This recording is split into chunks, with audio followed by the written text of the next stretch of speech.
हमारे बीच में कृपया तालियों के गड़गड़ से स्वागत करें हमारे सम्मानित कर्मठ जिलाध्यक्ष ब्रजभूषण सिंह, हमारे आदरणीय राम कुमार जो विश्वकर्मा किसान मोर्चा के अध्यक्ष हैं, ओबीसी मोर्चा।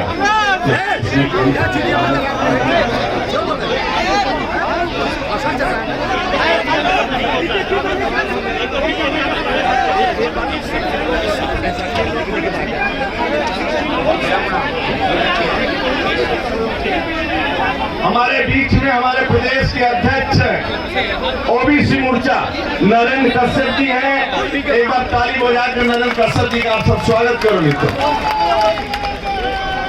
हमारे क्षेत्रीय अध्यक्ष अश्विनी पटेल जी, श्रीमती अनायिका चौधरी जी,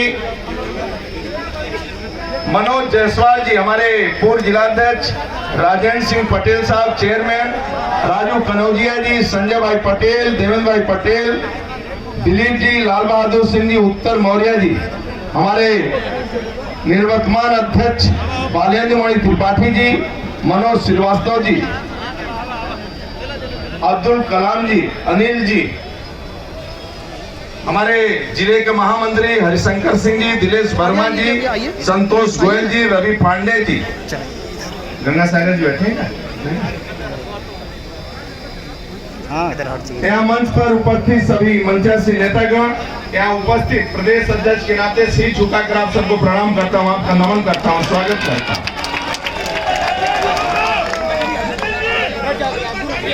मित्रों, आप लोग थोड़ा हट जाओ, बीच से थोड़ा साइड हट जाओ, सभी लोग हट जाओ, हट जाओ इधर से, थोड़ा साइड हट जाओ, सभी युवा मोर्चा एक करता हट जाओ, आराम से बैठे रहो। मित्रों, 2022 का चुनाव महत्वपूर्ण है और ये चुनाव इसलिए महत्वपूर्ण है कि 2017, 2024, 2017, 2014, 2019 ये 3 बार आपने पूर्ण बहुमत की सरकार बनाया है और जबरदस्त समर्थन भारतीय जनता पार्टी को आप सबने दिया है, जिसके कारण आस्था का सम्मान हो रहा है। इस राज्य के अंदर गुंडागर्दी चरम सीमा पर थी, एक बेटी सुरक्षित नहीं रह सकती थी, चाहे दिन हो चाहे रात हो, सपा के गुंडे छेड़ते भी थे और दरोगा कहीं रिपोर्ट लिख लेता था बाई चांस, तो लखनऊ से मियां जान का फोन आ जाता था मित्रों, वो गुंडा जेल से छूट जाता था, ये स्थिति थी।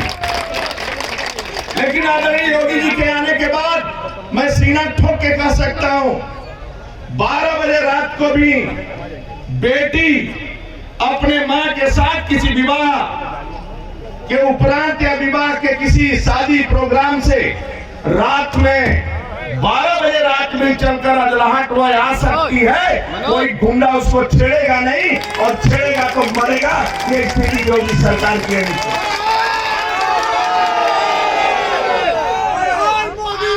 मित्रों, ये देश के अंदर आतंकवादी चैलेंज करते थे, कोई अपने माँ का दूध पिया हो तो श्रीनगर के चौक पर तिरंगा झंडा फहरा के दिखा दे। आज कांग्रेस का सत्ता था, कोई व्यक्ति डर के मारे श्रीनगर के चौक पर तिरंगा झंडा नहीं फहराता था मित्रों, और भारत माता का जय का नारा नहीं लगाता था। एक चाय बेचने वाला, गरीब परिवार में जन्म लेने वाला, बरसते पानी में मां के आंचल में छिपने वाला प्रधानमंत्री नहीं था, उस समय मुख्यमंत्री नहीं था, तो उसने कहा कि मैं अपने मां का दूध पिया हूं, श्रीनगर के चौक पर आ रहा हूं। मित्रों, श्रीनगर के चौक पर पहुंचे और तिरंगा झंडा फहराया और भारत माता का जय का नारा लगाने वाला आदरणीय नरेंद्र मोदी अपने नेता हुआ। मित्रों, इस देश के अंदर बम फटते थे, 700 के ऊपर दंगा हुआ उत्तर प्रदेश में, दिन दहाड़े बम फटते थे, रात दिन जीना हराम था, कभी काशी में तो कभी लखनऊ में तो कभी अयोध्या में। लेकिन मित्रों, 7 साल से आदरणीय योगी जी के आने के बाद राज्य में मुख्यमंत्री आदरणीय योगी जी और देश में प्रधानमंत्री नरेंद्र मोदी बनने के बाद 2 घटना किया और 70 सालों बाद देश का प्रधानमंत्री ऐसा मिला कि पाकिस्तान के अंदर घुस कर सर्जिकल स्ट्राइक करने वाला देश का पहला प्रधानमंत्री। सपा के शासन में एक मां से मैं पूछा कि मां वोट किसको दोगी? एक दलित मां थी, बोली अपने बेटे को दूंगा। हम की मां बेटा कौन है? बोला मेरा बेटा रिक्शा चलाता है। तो हम के क्या चुनाव लड़ रहा है? नहीं नहीं, अपने बेटे को वोट दूंगा। एक बेटा मेरा नेता है, एक बेटा रिक्शा चलाता है। नेताजी, जिस कम में आप चाय पी रहे हैं, एक गैस का कनेक्शन मेरे बेटे ने दिया है। नेताजी, जिस छत के नीचे बैठे हैं, 70 साल बाद ये पक्का मकान मेरे बेटे ने बनवाया है। नहीं नेताजी, मेरा पति बीमार हो गया, साहूकार से पहले कर्ज लेते थे, जीवन भर मेरे दादा नानी परदादा निकल जाते थे, उस जमींदार के यहाँ काम करते करते फिर भी कर्ज नहीं माफ होता था। 5 लाख का आयुष्मान का कार्ड इलाज के लिए मेरे बेटे ने दिया है। गैस का कनेक्शन मेरे बेटे ने दिया है। बाहर शौच नहीं जाते, शौचालय भी बेटे ने इज्जत घर दिया है, हमारा सम्मान करते हैं। नहीं नेताजी, पहली बार 70 सालों बाद कुंभ में उतरकर धरती पर देश का प्रधान सेवक पैर धोने का, दलितों का पैर धोने का किसी ने काम किया तो आदरणीय नरेंद्र मोदी ने किया। मित्रों, ऐसा देश का प्रधानमंत्री मित्रों। यही नहीं मित्रों, सपा कर अब बिजली फ्री करेंगे। लालटेन का युग ला दिया था। 3 जिले वीआईपी थे, बिजली का तार पकड़ो तो करंट नहीं आता था, बिजली का बिल पकड़ो तो करंट आता था।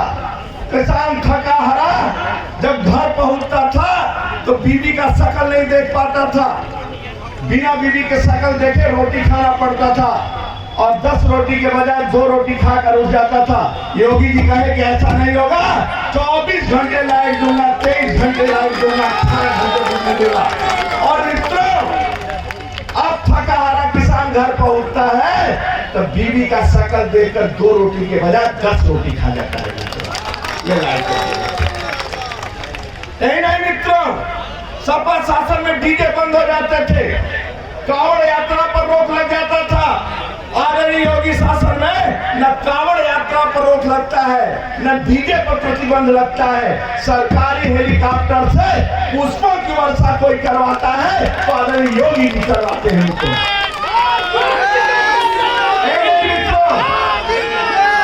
काशी में रहने वाले चाहे हिंदू हो चाहे मुसलमान हो, जो ये काशी का कॉरिडोर बनाए, काशी विश्वनाथ का किसको लाभ होगा? एक हमें काशी का नौजवान दिनेश यादव मिला। मैं पूछा क्या लाभ हुआ इस कॉरिडोर से? बोला भाई साहब, पहले 10,000 दर्शनार्थी आते थे, अब 1 लाख रोज दर्शनार्थी आते हैं, जिसके कारण रिक्शा चालक खाली नहीं है, नारी खाली नहीं है, रेस्टोरेंट खाली नहीं है, चाय बेचने वाला खाली नहीं है, बड़े बड़े होटल नहीं खाली है। हम सब काशी वालों को रोजगार मिल गया है। भाई साहब, जात से ऊपर देखना चाहिए, धर्म से ऊपर देखना चाहिए। आपका एक मतदान जात के कारण नहीं गिनना चाहिए। ये मतदान दान नहीं है। जातिवाद, क्षेत्रवाद, व्यक्तिवाद, परिवारवाद, वंशवाद के लिए वोट नहीं गिरता मित्रों, वोट तो राष्ट्रवाद के गिरता है और राष्ट्र को मजबूत के लिए करना पड़ता है। मित्रों, स्वतंत्रता सेनानियों ने अपना बलिदान दे दिया, देश के आजादी के लिए हंसते हंसते फांसी का फंदा चुन लिया। देश के आजादी के लिए गुरु गोविंद सिंह के दोनों बच्चे दीवार में चुन दिए गए थे, देश को बचाने के लिए मित्रों। और किस लिए? केवल भारत माता जय के लिए, वंदे मातरम के लिए, विधायक सांसद के लिए नहीं, मंत्री के लिए नहीं मित्रों। केवल ये देश कैसे बचेगा? आदरणीय मोदी जी 70 सालों बाद कोई अमेरिका के और लंदन के धरती पर उतरता है तो भारत माता का जय का नारा लगता है, वंदे मातरम का नारा लगता है। नहीं मित्रों, आज आपके बीच में मैं आया हूं, आपसे प्रार्थना करने आया हूं। आपके एक वोट का ताकत कितना है मैं आपको बताने आया हूं। आपका जो एक मतदान गिरा है मित्रों, उसके कारण 3 तलाक समाप्त हुआ है। आपका एक वोट गिरा जो मित्रों, आज भव्य मंदिर राम मंदिर का निर्माण हो रहा है। हो रहा है कि नहीं हो रहा है? कांग्रेसी पूछते थे कब करोगे, और कांग्रेसी नेहरू से लेकर सोनिया तक कहती थी राम का अस्तित्व कहाँ है, राम काल्पनिक है, राम नहीं है, राम सेतु नहीं है। आपके अटल जी निकम्मे हैं, झूठ बोलते हैं सदन में। अटल जी सांप्रदायिक हैं। मित्रों, मैं सांप्रदायिक हूं। 370 धारा हटाने की बात करता हूं तो मैं सांप्रदायिक हूं। राम मंदिर निर्माण की बात करता हूं तो सांप्रदायिक हूं। वंदे मातरम की बात करता हूं, सांप्रदायिक हूं। राम मंदिर की बात करता हूं, सांप्रदायिक हूं। अपने को हिंदू कहना सांप्रदायिक है तो अटल जी ने कहा मैं सांप्रदायिक हूं। मित्रों, कौन देश का सम्मान बचाएगा? आपके एक मतदान के कारण मित्रों 3 तलाक समाप्त हुआ, राम मंदिर का निर्माण हुआ। अफगानिस्तान, पाकिस्तान, बांग्लादेश में दलित, शोषित, वंचित बेटियों का जो सरेआम उठा लेते थे लोग, धर्म परिवर्तन करते थे, समान नागरिक कानून संहिता लागू होने से वो बेटियां उत्तर प्रदेश हिंदुस्तान में आई हैं, उनको भी पक्का मकान मिल रहा है मित्रों, और खुशहाली हो रही उनके घर में। मित्रों, आज 370 धारा हटने से कश्मीर में एक आतंकवाद नहीं है। कश्मीरी मुसलमान आज प्रधान बन रहे हैं, बेटियां आरक्षण पा रही हैं, दलित शोषित पिछड़ों को समान अधिकार मिल रहा है, वोट देने का अधिकार, आरक्षण का अधिकार। अब सेना पर पत्थर नहीं चलता है, सेना की गाड़ी पर फूल का वर्षा होता है। मित्रों, ये मोदी सरकार है। मैं आपके बीच में आया हूं मित्रों, आपके चरणों में वंदन करने आया हूं। ये धर्म के नाम पर चुनाव नहीं होना चाहिए, ये जात के नाम पर चुनाव नहीं होना चाहिए।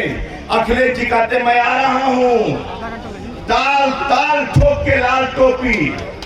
अरे ताल ठोक के लाल टोपी का गुंडाई करने आ रहे हो क्या? गुंडागर्दी करने आ रहे हो क्या? मैं आ रहा हूं, क्या करने आ रहे हो? बुलडोजर चलाने आ रहे हो क्या? अतीत के संपत्ति पर जो बुलडोजर योगी जी ने चलाया है और गरीबों को मकान बांट दिया, क्या पुनः उस पर बुलडोजर चलाओगे? मंदिर का निर्माण रोकने आए हो, गरीबों का शौचालय छुड़ाने आए हो, महिलाओं पर अत्याचार करने आ रहे हो। तुम लाल टोपी और यहाँ बैठे हुए ये भारत माँ के लाल है, यहाँ बैठे हुए भारत माँ के लाल हैं। ये लाल और लाल टोपी को नहीं आने देगा मित्रों, और अब केवल कमल खिलेगा।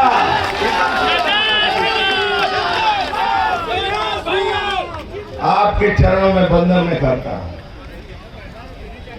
और आपसे निवेदन करने आया हूं, तो कमल खिलाओगे? पक्का? पक्का? तो मैं बोलूंगा कमल, आप कहेंगे खिलेगा। कमल, कमल, कमल, कमल, कमल, कमल, कमल, कमल, कमल, कमल, कमल, कमल, कमल, कमल, कमल, कमल, कमल। कभी भी हाथी पर बैठकर लक्ष्मी नहीं आती है, कभी हाथ के पंजे पर बैठकर लक्ष्मी नहीं आती है, कभी हाथ के पंजा साइकिल पर भी बैठकर लक्ष्मी नहीं आती है मित्रों। लक्ष्मी तो कमल के फूल पर ही बैठकर आती है, और कमल रूपी बटन को दबाओ, समृद्धशाली भारत पाओ, समृद्धशाली उत्तर प्रदेश पाओ। और मैं विश्वास दिला के जा रहा हूं 2024 तक सभी को पक्का मकान, जिनका नहीं बना है, शिक्षा फ्री, बेटी का जन्म से लेकर पढ़ाने तक फ्री, शादी भी योगी शासन में फ्री मित्रों, चिकित्सा शिक्षा फ्री। लेकिन 5 का माफ कर लो, बाकी मोदी योगी को छोड़ दो, सबको छोड़ देना, लेकिन मोदी योगी को मत छोड़ना। 5 काम तुम करो, करोगे? नहीं करोगे, पक्का नहीं करोगे, करोगे? शाम को जब घर पहुंचो तो माँ बाप के चरणों में 5 मिनट बैठ जाओ। नंबर 2, बेटी, पत्नी, माँ पर कभी हाथ मत उठाना। नंबर 3, बेटी, बेटा, नन्हे मुन्ने बेटी बेटा से जीवन में गुटका मत मना। नंबर 4, चबूतरा के लिए, एक बिस्वा के लिए भाई भाई गांव वाले आपस में मत लड़ना। नंबर 5, शाम को जूस पी कर आ जाना, बाकी कुछ पीना मत।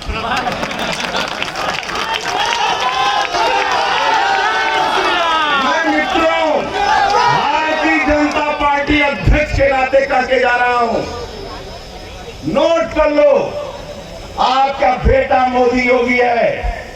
स्वच्छ पानी घर तक 2024 तक पहुंचाएंगे। ये दोनों ऐसे नेता हैं, परिवार का एक सदस्य सरकारी गाड़ी में नहीं बैठ सकता है। ये भाई खानदान नहीं है कि पूरा खानदान मिलकर लूटेगा। परिवार का एक सदस्य सरकारी गाड़ी में बैठ नहीं सकता है। ये केवल आपके लिए जीते हैं, आपके खुशहाली के लिए काम करते हैं। एक एक दलित, शोषित, वंचित, गांव, गरीब, किसान भूख से भी न मरे और कोरोना से भी न मरे, इसलिए रात दिन परिश्रम करते हैं। सभी घरों में गल्ला पहुंच रहा है कि नहीं पहुंच रहा है? साल भर से पहुंच रहा है कि नहीं पहुंच रहा है? तो मोदी को आशीर्वाद देना चाहिए कि नहीं देना चाहिए? योगी जी को आशीर्वाद देना चाहिए कि नहीं देना चाहिए? पहले गल्ला लूट लेते थे, गांव में लूट लेते थे, ये गुंडे भूखे हैं। योगी जी ने सतर्क कर दिया इस बार।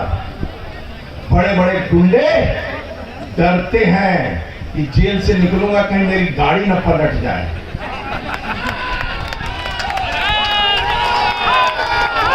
गुंडों को डराना लग गया है, इसलिए किसान सम्मान निधि पहुंच रहा है कि नहीं पहुंच रहा है? थोड़ा बहुत हो सकता है। प्रदेश अध्यक्ष के नाते मैं कहता हूं मित्रों, मेरे कार्यकर्ता है, किसी से मेरे से हम लोगों से थोड़ी नमस्कार बंदगी में छूट जाता होगा, लेकिन मतदान इसके कारण नहीं गिरता है मित्रों। मतदान तो राष्ट्र के लिए होता है, राष्ट्र के मजबूती के लिए होता है। दुनिया के अंदर मैं ताकतवर बनकर उभरूं और मेरा नेता ईमानदार हो, नेता राष्ट्रभक्त हो, धरती पर चले तो दुनिया नतमस्तक हो। इसलिए नेतागिरी होती है। नेतागिरी इसके लिए नहीं है कि गुंडई और करने के लिए, भ्रष्टाचार करने के लिए। नेतागिरी इसलिए होती है कि आपका मोदी जब चढ़ता है विश्व के धरती पर, पहले जाते थे हमारे कोई मुसलमान हिंदू युवक तो उसका पैंट विदेश में तोड़ा देते थे। अब जाते हिंदुस्तान का कोई हिंदू मुसलमान ना तो उसको सम्मान से देखते हैं, कहते हैं हिंदुस्तान से आए हो, मोदी के देश से आए हो, सम्मान से लोग देखते हैं। हमारा एक गौरवशाली इतिहास है। डॉक्टर श्यामा प्रसाद मुखर्जी, पंडित दीनदयाल उपाध्याय, देश के गौरव अटल बिहारी वाजपेयी, आदरणीय नरेंद्र मोदी। दिल्ली में किसी के मकान नहीं है, बाकी नेता तो लूट के 100-100, 200, 400 करोड़ के ये सफाई बसाई कोठी बना दिए हैं। ये गरीबों का पैसा है, दलितों का पैसा है, शोषित। हम कहाँ बंटवारा करते हैं? हिंदू को भी पक्का मकान देते हैं, मुसलमान को भी पक्का मकान देते हैं। एक बार मोदी पर आशीर्वाद होगा ना, योगी पर होगा। एक बार अपने स्थान पर खड़े होकर मोदी मोदी बोल दो, थोड़ा खड़े हो जाओ अपने स्थान पर। मोदी, ताली बजाकर मोदी, मोदी, मोदी, मोदी। तो आप आशीर्वाद मोदी योगी पर बनाओ और संकल्प लेकर जाओ कि मैं यहाँ से जाने के बाद 100 घर को संभालूंगा और 100 घर को समझाऊंगा कि कमल खिलाना। 3 आदमी को मत भूलना, एक मोदी, दूसरा योगी, तीसरा कमल का, बहुत बहुत धन्यवाद।